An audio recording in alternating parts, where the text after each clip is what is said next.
Bom dia, meus Zezinhos e minhas Zezinhas. O assunto da aula de hoje é Introdução à Volumetria. A volumetria é um método baseado na determinação do volume de uma solução de concentração conhecida, necessário para reagir quantitativamente com um determinado constituinte de uma amostra que chamamos de analito. O objetivo é determinar a concentração do analito na amostra. E para isso, utilizamos uma titulação. A titulação é o processo no qual uma solução de referência é adicionada a uma solução que contém o analito até que a reação esteja completa. Numa titulação, utilizamos uma bureta para adicionar aos poucos uma solução reagente chamada titulante a outra solução chamada titulado. O final da titulação ocorre quando a reação entre ambos, titulante e titulado, se completa.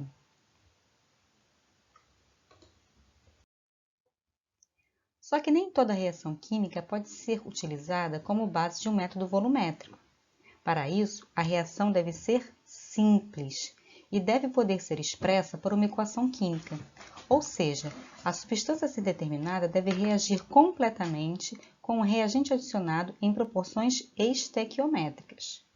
Isso é necessário para que seja possível relacionar o volume gasto à concentração da espécie que está sendo analisada.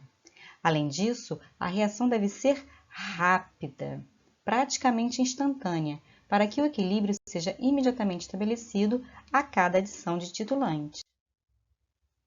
Uma outra coisa importante é que deve haver alteração de alguma propriedade física ou química da solução no ponto de equivalência da titulação, ou seja, quando a reação se completa.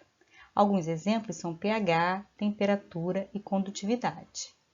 Além disso, deve haver um indicador que seja sensível a essas mudanças no ambiente reacional, indicando o andamento e a finalização da reação por alterações visíveis, como mudanças de cor ou formação de precipitado. A presença do indicador deve definir nitidamente o ponto final da titulação. Bem, até aqui nós já mencionamos algumas vezes os termos ponto de equivalência e ponto final. Mas qual é a diferença? O ponto de equivalência ou ponto estequiométrico de uma titulação é aquele calculado com base na estequiometria da reação envolvida na titulação. É o volume exato de titulante necessário para consumir toda a substância a ser titulada. Esse volume é calculado com base na relação estequiométrica da reação química envolvida e não pode ser determinado experimentalmente. Já o ponto final de uma titulação é determinado experimentalmente através de indicadores visuais que promovem, por exemplo, mudança de cor ou formação de precipitado. Aqui a gente tem alguns exemplos.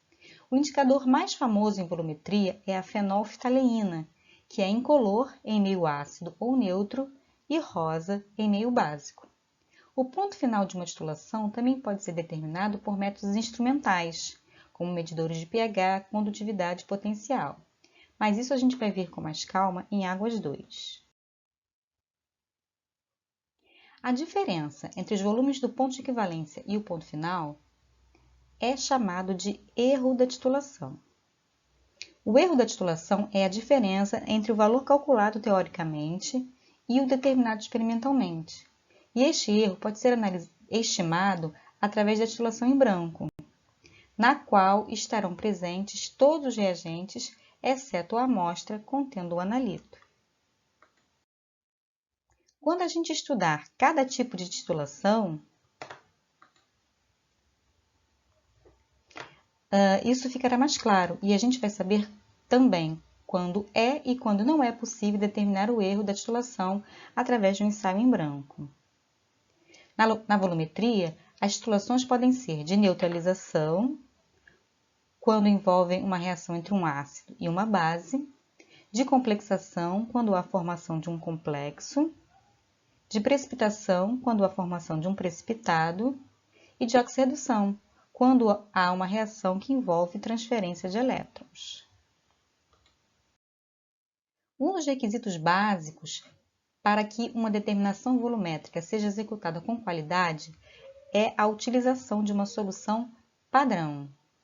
A solução padrão é uma solução cuja concentração é conhecida com exatidão e que será usada como referência, ou seja, para a comparação das concentrações. A exatidão da solução padrão limita a exatidão do próprio método analítico. De preferência, ela deve ser suficientemente estável, de modo que seja necessário determinar a sua concentração uma única vez.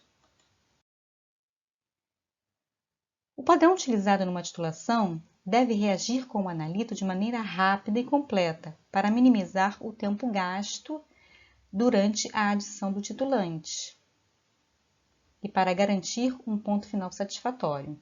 Além disso, uma solução padrão pode ser obtida através de um padrão primário ou de um padrão secundário. E o que é isso? Os padrões primários são substâncias muito puras e estáveis, com as quais podemos preparar soluções de concentração exatamente conhecidas, apenas pesando-as com precisão e dissolvendo-as com um solvente adequado em balões volumétricos aferidos. No entanto, para que uma substância possa ser considerada padrão primário, ela deve apresentar as seguintes características: ter alto grau de pureza, ser de fácil obtenção, purificação e secagem, ser fácil de testar e de eliminar eventuais impurezas, ser estável ao ar sob condições ordinárias, se não por longos períodos, pelo menos durante a pesagem, e possuir grande massa molar, pois desta forma o erro relativo na pesagem seria pequeno e desprezível. Ou seja, para um mesmo número de mols, quanto maior a massa molar, maior a massa que eu vou precisar pesar e, por isso, menor erro. E como se prepara uma solução padrão? Bom, vocês vão aprender isso com calma no laboratório, mas por hora a gente pode dizer o seguinte. Primeiro, a gente pesa o soluto numa balança analítica. Em seguida, dissolve com uma pequena quantidade de solvente e transfere quantitativamente a solução resultante para um balão volumétrico. Se ainda sobrou sólido no fundo, coloco mais uma pequena quantidade de solvente e vou transferindo quantitativamente a solução formada para o balão. Mas, afinal, o que é uma transferência quantitativa? Transferir quantitativamente é garantir que toda a massa do soluto contida no becker seja transferida para o balão, sendo necessário lavar as paredes do becker, do funil e do bastão de vidro. No final, é só completar o volume com solvente e homogeneizar a solução. Se for padrão primário, a solução estará pronta. Se não for, será necessário padronizar a solução. As soluções devem ser guardadas em recipientes adequados e com rotulagem correta. Como o número de padrões primários é muito restrito, frequentemente temos que recorrer aos padrões secundários. A concentração exata dessas soluções é determinada por comparação com soluções de padrões primários através de titulação de padronização. Deve-se preparar uma solução desta substância com uma concentração próxima da desejada e, em seguida, padronizá-la contra um padrão primário. Tanto o padrão primário quanto o padrão secundário podem ser usados como referência numa titulação. A diferença é que o padrão primário é preparado diretamente e o secundário precisa de padronização. Mas o que é padronização?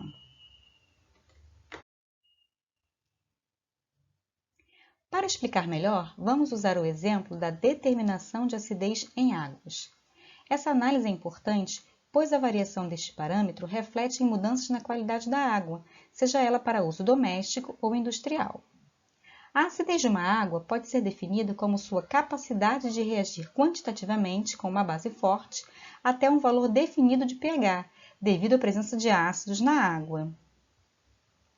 Esses ácidos podem ser ácidos fortes, que são ácidos minerais, como clorídrico, sulfúrico e nítrico, ácidos fracos, que podem ser orgânicos, como ácido acético, ou inorgânicos, como ácido carbônico, e sais que apresentam caráter ácido, como sulfato de alumínio, cloreto férrico e cloreto de amônio. A determinação da acidez de uma amostra de água consiste em uma titulação de neutralização, empregando-se uma solução de hidróxido de sódio como titulante. Só que o hidróxido de sódio não é um padrão primário. Ele é um padrão secundário, pois é muito higroscópico, ou seja, absorve água facilmente, além de absorver CO2 do ar, formando carbonato de sódio. O hidróxido de sódio grau analítico é vendido em forma de lentilhas e suas soluções devem ser conservadas em recipiente plástico, pois soluções alcalinas reagem com os silicatos que compõem o vidro. Desse modo, para ter uma solução padrão de hidróxido de sódio, é necessário preparar uma solução com concentração próxima à desejada e em seguida determinar a concentração através de uma padronização, ou seja, de uma titulação contra um padrão primário. E como podemos preparar uma solução de hidróxido de sódio? Basicamente de duas maneiras. Pesando uma massa aproximada e dissolvendo em água fria previamente fervida, ou a partir da diluição de uma solução estoque, 50% massa por volume, previamente preparada, também usando água fervida como solvente. Ferver a água é importante para eliminar o CO2 dissolvido. Aqui nós temos uma sugestão de vídeo mostrando o preparo de uma solução de hidróxido de sódio. Depois da solução pronta, é necessário padronizá-la. E para isso, usamos o padrão primário bifitalato de potássio. Sua massa molar é de 204,22 gramas por mol e o reagente analítico apresenta pureza de 99,95% em massa. Para secá-lo, basta deixar na estufa por 1 a 2 horas a 110 graus e depois é importante resfriá-lo e conservá-lo em dessecador. E como é feita a padronização? Transfere-se uma massa conhecida do padrão primário bifitalato de potássio para o Erlenmeyer, para ser titulado, e adiciona-se água e fenolftalina como indicador. A solução inicial no Erlenmeyer fica incolor. A solução de hidróxido de sódio a ser padronizada fica na bureta para ser o titulante. Com cada adição do titulante, a reação acontece e quando todo o bifitalato é consumido e o primeiro excesso de NaOH é adicionado, em geral uma gota, a solução no Erlenmeyer fica rosa, indicando o final da titulação. Isso ocorre quando o número de mols de bifitalato no Erlen é igual ao número de mols de hidróxido de sódio escoado da bureta. Então, conhecendo o volume de NaOH gasto na titulação e a massa de bifitalato transferida para o Erlen, eu calculo a concentração da solução de NaOH, agora padronizada.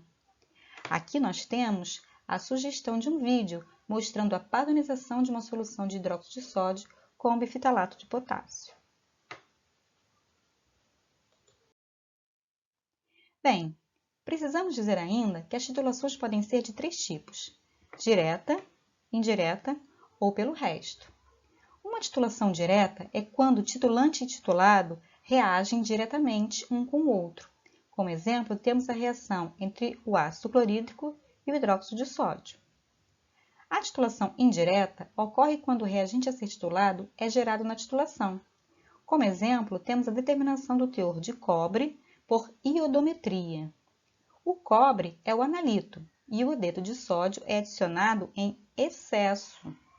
O cobre atua como agente oxidante e leva o iodeto a iodo. E o iodo gerado é titulado com um agente redutor, tiosulfato de sódio. Desse modo, podemos inferir a quantidade de cobre presente, pois este está diretamente relacionado à quantidade de iodo gerado.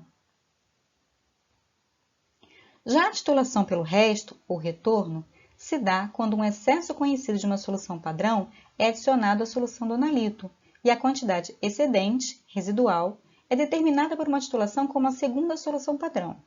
Como exemplo, podemos citar a determinação de íons brometo em solução com uma solução padrão de nitrato de prata adicionado em excesso. O brometo presente irá precipitar na forma de brometo de prata. E o excesso de nitrato de prata, ou seja, aquela quantidade que não reagiu com o brometo, é titulado, então, como a solução padrão de tiocianato de potássio. Se eu conheço a quantidade de nitrato de prata residual, eu também conheço a quantidade que reagiu com o brometo, pois eu sei quanto foi adicionado no total. Com isso, eu posso calcular o teor de brometo presente na solução. Aqui nós vemos a representação de uma curva de titulação que veremos com calma quando estudarmos cada tipo de volumetria.